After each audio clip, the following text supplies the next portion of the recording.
President Bain,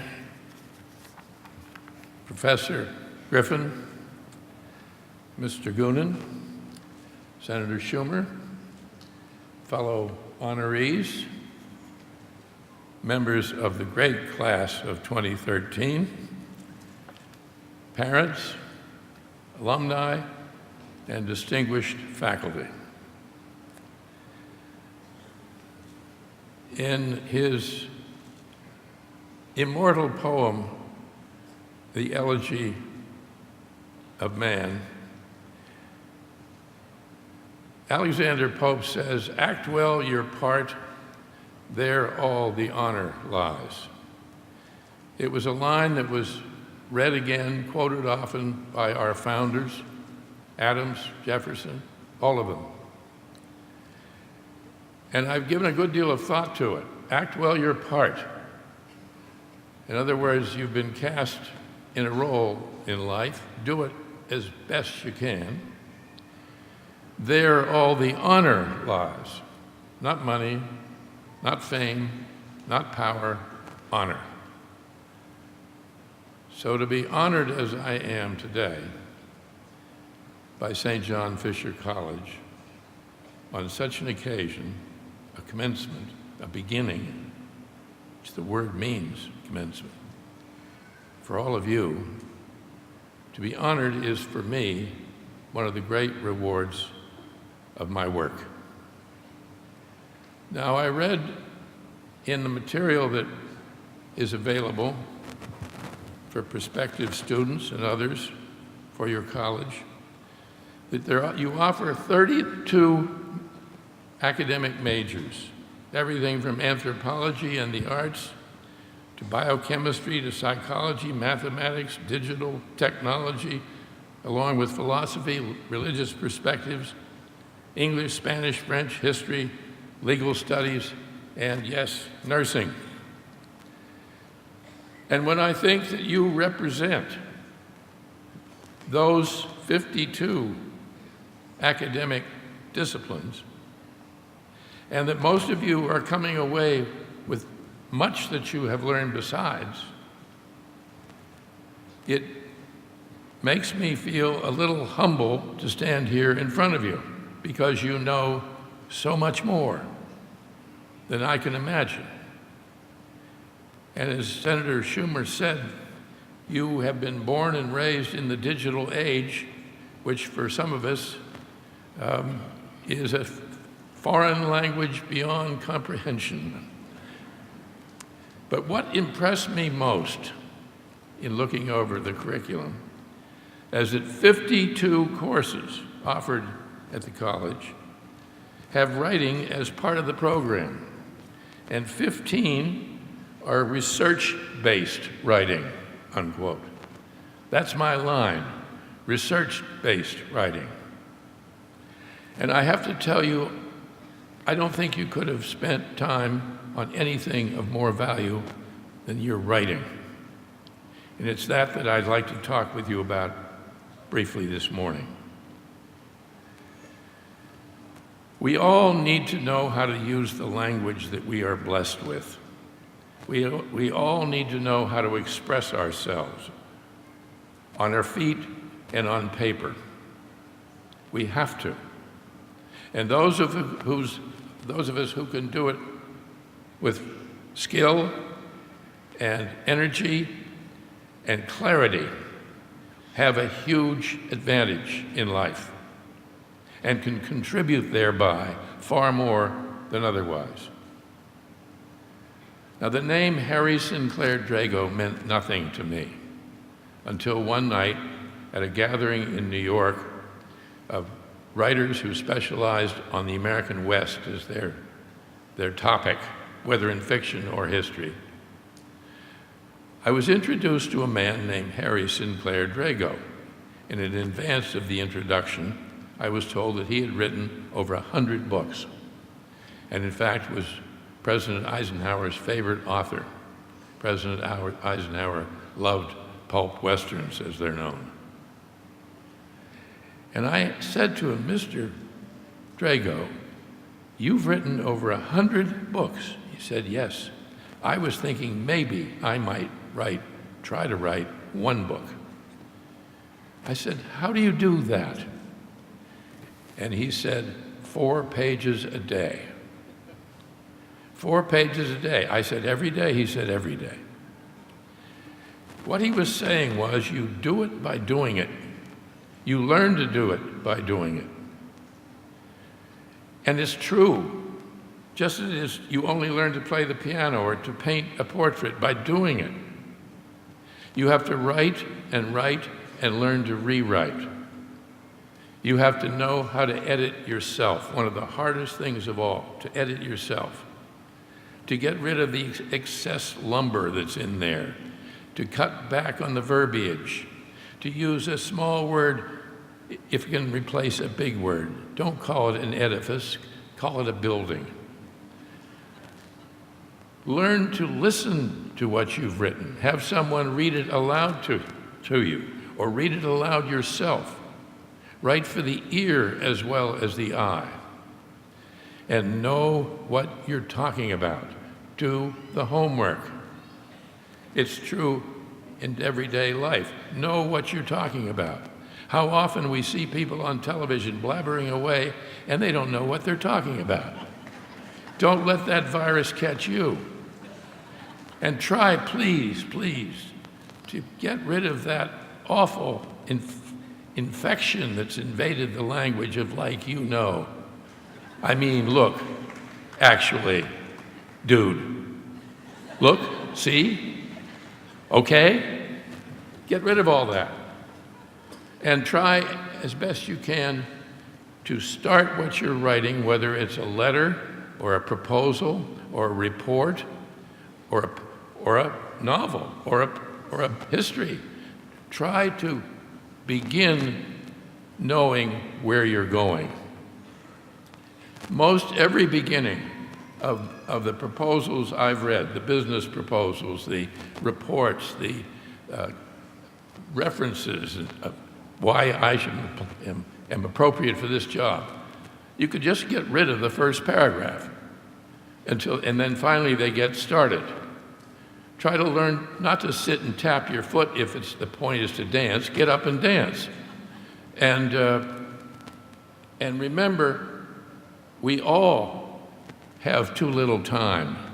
None of us want to work our way through some tedious, awkward, badly written piece of work, no matter where or why.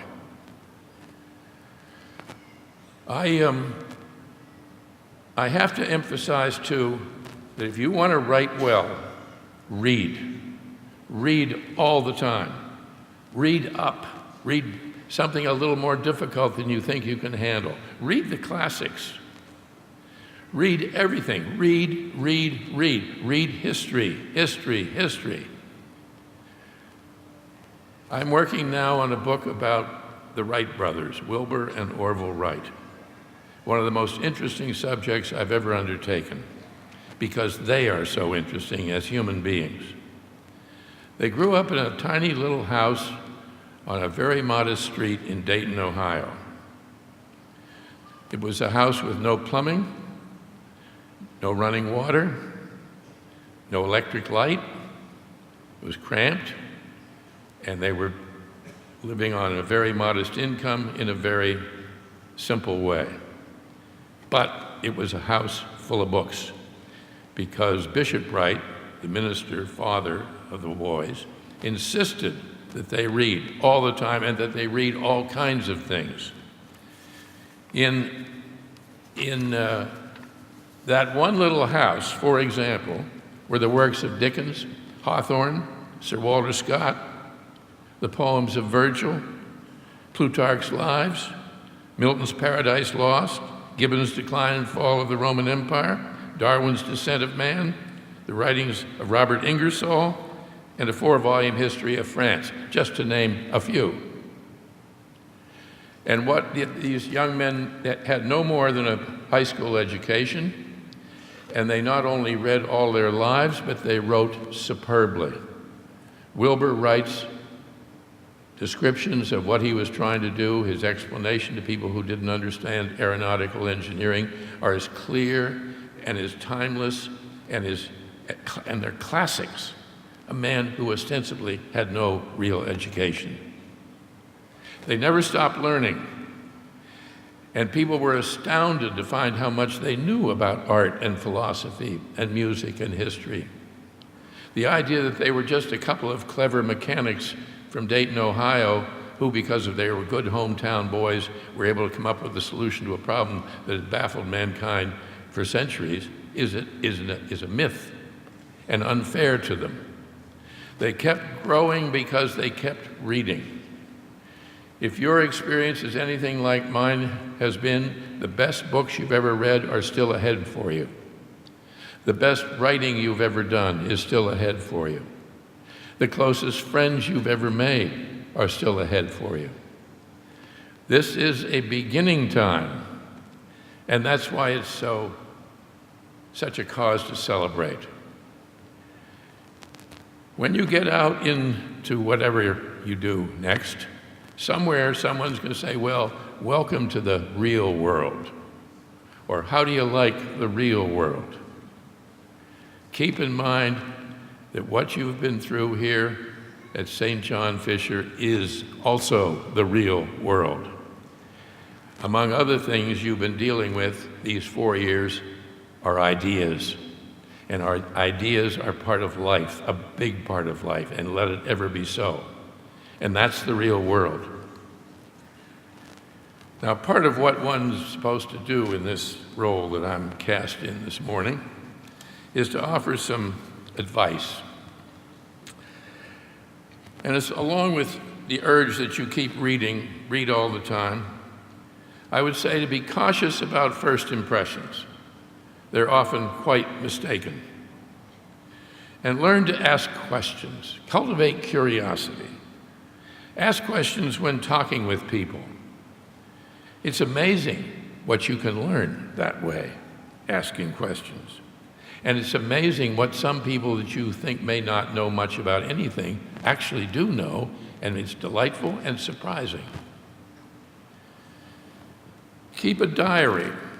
I know that's out of fashion. I know it seems pointless in the day of electronic communication, but keep a diary because writing forces you to think and analyze questions, issues, or if you don't want to keep a diary, make notes.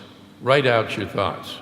Writing is a wonderful way to focus the brain. I think it's the most extraordinary way of all to focus the brain. When you're writing, and I hope have already had this experience, very often, suddenly, you'll see the solution. Suddenly, the complicated issue will come into focus, which would not have happened if you weren't writing. As they used to say, work your thoughts out on paper. Before you have to go into some important day where you have to perform and start, write it out. Write it out what's on your mind. It'll help. And think. I'm often asked, and it's a perfectly good question, how much of my time do I spend doing research and how much of my time do I spend writing? Fine question. I'm never asked how much of my time I spend thinking. And the thinking is very often the most important part of it. If you find yourself feeling down, if you find yourself feeling sorry for yourself and moping deep in the blues, the best way to get rid of that is to get going and do something. Get action. Seize the moment. Theodore Roosevelt said, black care rarely sits behind the rider whose pace is fast enough. Don't sit around sulking. Get out and do something. See as much of the world as you can, no question. Take every opportunity to go to galleries, go to plays, listen to people recite great poetry, listen to stimulating conversation by people in fields that you don't feel familiar about. and show enthusiasm and gratitude. They're a shrinking quality in our life, and we've got to restore it. Thank every single one of the people who's been responsible for your being here all these 4 years. Don't just thank them today, thank them next year, thank them 25 years from now. The older you get, the more you will realize that your lives have been changed by this experience for the better. And I close with nothing but the best wishes for you and the personal conclusion from writing history for 50 years, that one of the lessons of history is that there's every good reason to be optimistic. It often seems intellectually profound to be deeply pessimistic. I've tried that. I can't fake it. I'm very optimistic, and one of the reasons I'm very optimistic is because of your generation. I love your energy, and I love your good looks. And I'm all for you. And in the words of the immortal Jonathan Swift, may you live all the days of your life.